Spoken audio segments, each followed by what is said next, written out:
शुभ प्रभात। आपका स्वागत है इस ऑनलाइन क्लासेस में। मैं Chandrashekhar Roy, assistant professor, Kashi Sahu college Seraikela, department of history, Kolhan university.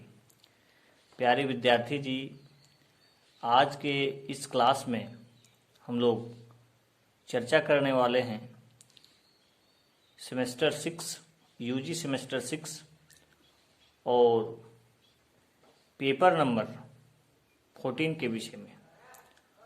और आज का मेरा टॉपिक है भारतीय संविधान का drafting of the Indian constitution. यानी संविधान का निर्माण किस ढंग से हुआ, इसका किस प्रकार से ड्राफ्टिंग किया गया, उन सारे प्रोसेसों के आज हम इस वीडियो के माध्यम से चर्चा करने का प्रयास करेंगे, ताकि आपको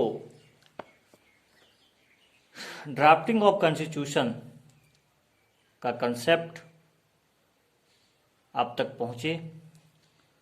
तो हम लोग चर्चा स्टार्ट करते हैं। भारतीय संविधान सभा की जो मांग थी, सबसे पहले देखिए, संविधान निर्माण होगा तो उसके लिए संविधान सभा का गठन होगा।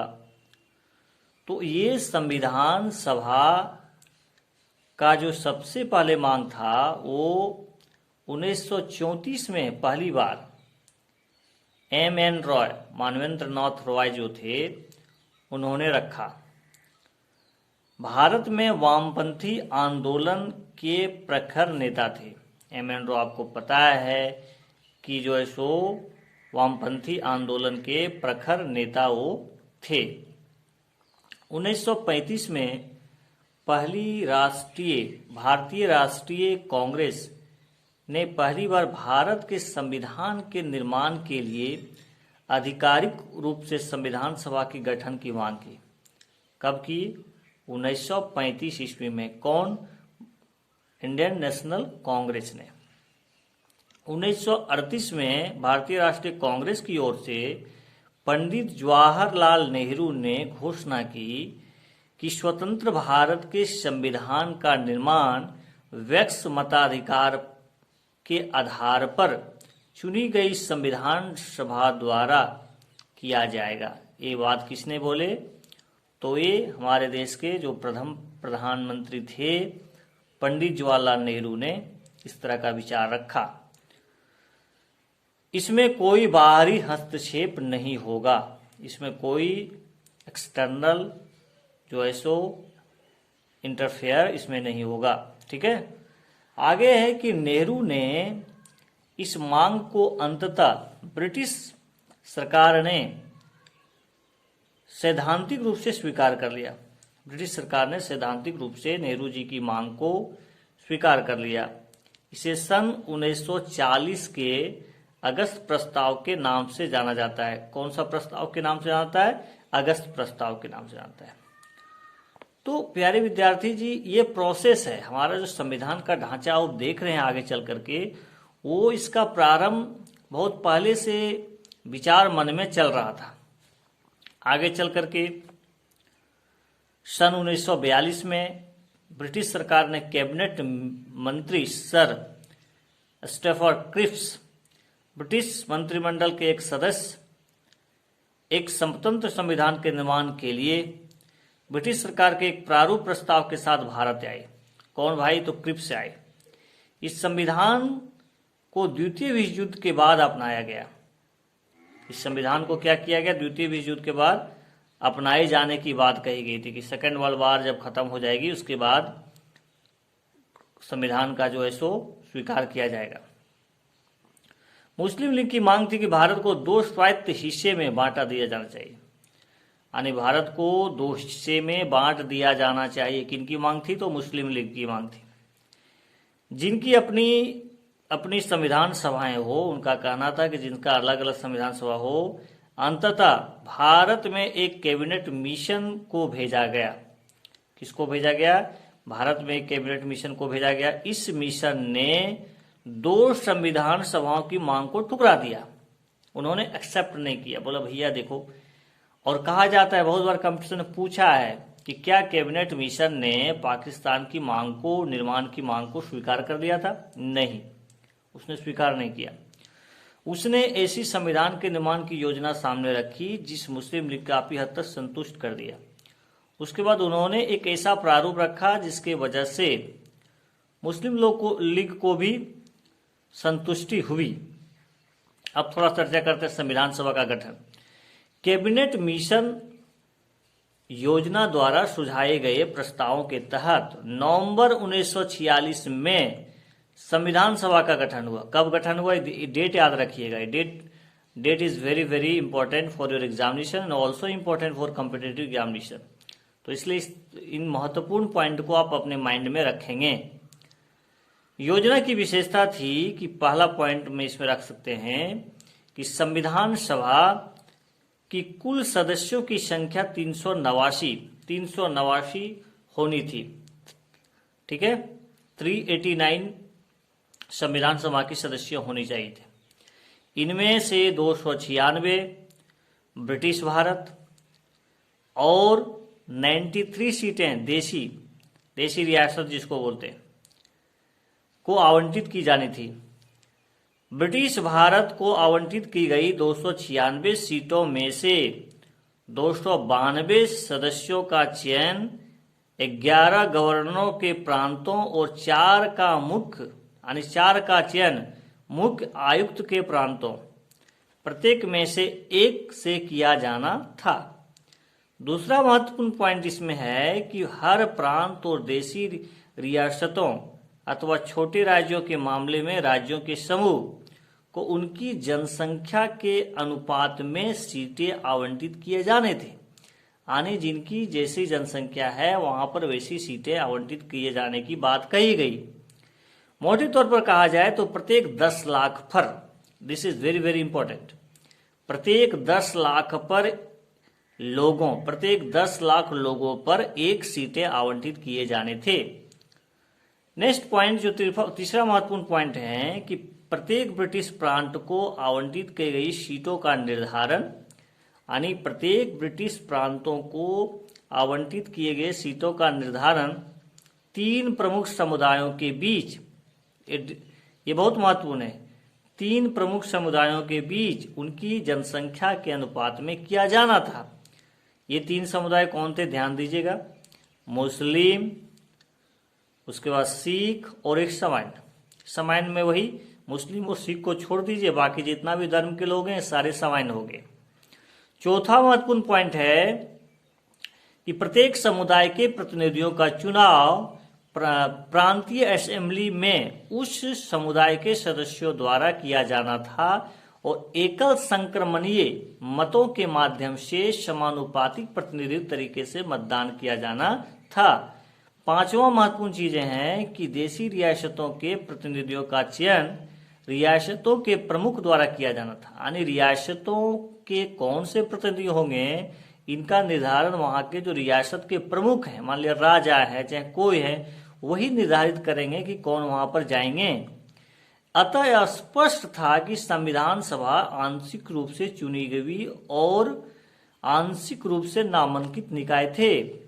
इसके अलावा सदस्यों का चयन अप्रत्यक्ष रूप से प्रांतीय व्यवस्थापिका के सदस्यों द्वारा किया जाना था, अप्रत्यक्ष रूप से, जिसका चुनाव एक सीमित मताधिकार के आधार पर किया जाना था। संविधान सभा के लिए चुनाव जुलाई-अगस्त 1946 में हुआ। ब्रिटिश भारत के लिए आवंटित 296 सीटें हेतु इस चुनाव में भारतीय राष्ट्रीय कांग्रेस को 208, मुस्लिम लीग को 73 तथा छोटे समूह स्वतंत्र सदस्यों को 15 सीटें मिली, ताकि देशी रियासतों को आवंटित की गई 93 सीटें भर नहीं पाई, क्योंकि उनको खुद को संविधान सभा के अलग रखने का निर्णय किया। यद्यपि संविधान सभा का चुनाव भारत में व्यस्त मताधिकार द्वारा प्रत्यक्ष रूप से नहीं हुआ, अतः इसमें प्रत्येक समुदाय, हिंदू, मुस्लिम, सिख, पारसी, आंग्ल भारतीय, भारतीय ईसाई, अनुसूचित जाति, अनुसूचित जनजाति के प्रतिनिधियों को जगह मिली।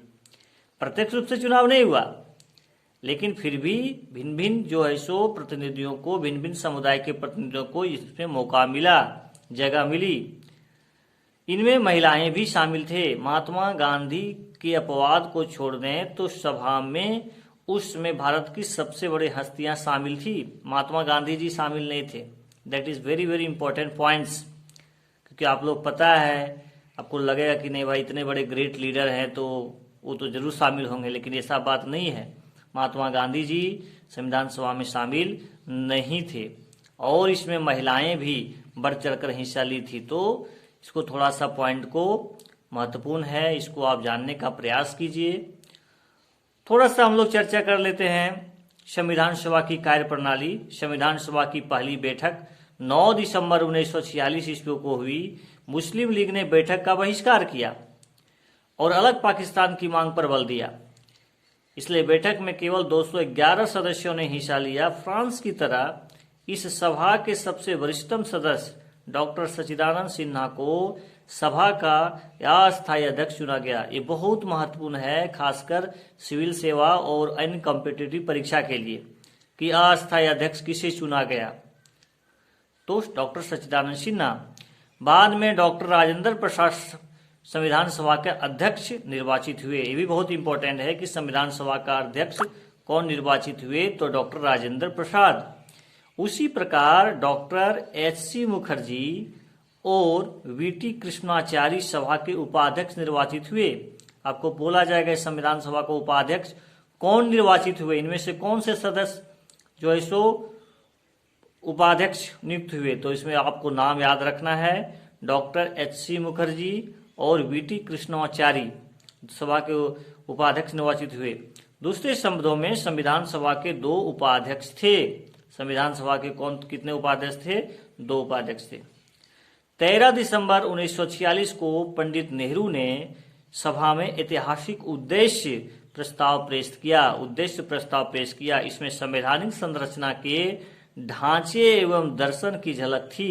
इसमें कहा गया था, पहला पॉइंट, यह संविधान सभा भारत को एक स्वतंत्र संप्रभु गणराज्य घोषित करती है तथा अपने भविष्य के प्रशासन को चलाने के लिए संविधान निर्माण की घोषणा करती है। दूसरा है, ब्रिटिश भारत में शामिल सभी क्षेत्र, भारतीय राज्यों में शामिल सभी क्षेत्र तथा भारत से बाहर के इस प्रकार के सभी क्षेत्र तथा वे अन्य क्षेत्र इसमें शामिल होना चाहेंगे, भारतीय संघ का हिस्सा होंगे और उक्त वर्णित सभी क्षेत्रों तथा उसकी सीमाओं का निर्धारण संविधान सभा द्वारा किया जाएगा तथा उसके लिए उपरांत के नियमों के अनुसार यदि वे चाहेंगे तो उसकी अवशिष्ट शक्तियों में उसमें निहित रहेगी तथा प्रशासन के संचालन के लिए वे सभी शक्तियां केवल उनको छोड़कर जो संघ में निहित होगी राज्यों को प्राप्त होंगे।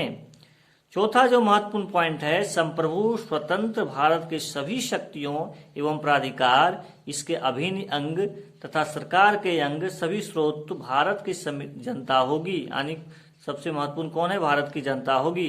पांचवा महत्वपूर्ण है, भारत के सभी लोगों के लिए न्याय, सामाजिक, आर्थिक एवं राजनीतिक स्वतंत्रता एवं सुरक्षा, अवसर की समता, विधि के समझ समता, विचारों में अभिव्यक्ति, विश्वास, भ्रमण, संगठन बनाने आदि की स्वतंत्रता तथा लोक नैतिकता की स्थापना सुनिश्चित की जाएगी। छठा है, अल्पसंख्यक, पिछड़े वर्गों तथा जनजातीय क्षेत्र के लोगों के लिए पर्याप्त सुरक्षा प्रदान की जाएगी। सातवां महत्वपूर्ण पॉइंट है, संघ की एकता को अक्षुण्ण बनाए रखा जाएगा तथा इसके भू क्षेत्र, समुद्र, वायु क्षेत्र को सभ्य देशों के न्याय एवं विधि के अनुरूप सुरक्षा प्रदान की जाएगी। आठवां है, इस प्राचीन भूमि को विश्व में उसका अधिकार एवं उचित स्थान दिलाया जाएगा तथा विश्व शांति एवं मानव कल्याण को बढ़ावा देने के निमित्त उसके योगदान को सुनिश्चित किया जाएगा। इस प्रस्ताव को 22 जनवरी 1946 को सर्वसम्मति से स्वीकार कर लिया गया तथा इसके संविधान के स्वरूप को काफी हद तक प्रभावित किया। इसके परिवर्तित रूप को संविधान की प्रस्तावना बनी। इसके परिवर्तित रूप से संविधान की क्या बनी? प्रस्तावना। पता है ना, प्रस्तावना संविधान की खिड़की होती है, दर्पण होती है, जिससे प्रस्तावना को आप पढ़कर पूरा संविधान का सार निकाल सकते हैं। तो प्यारे विद्यार्थी जी, अभी एक तरह से हम लोग बैकग्राउंड देखे, इस पर एक और वीडियो बनेगा जिसमें हम आपको ड्राफ्टिंग से रिलेटेड और भी सारा जो पॉइंट बच गए हैं उनको मैं उसमें करने का प्रयास करेंगे। तो आज के लिए बस इतना। आप सभी को बहुत बहुत धन्यवाद।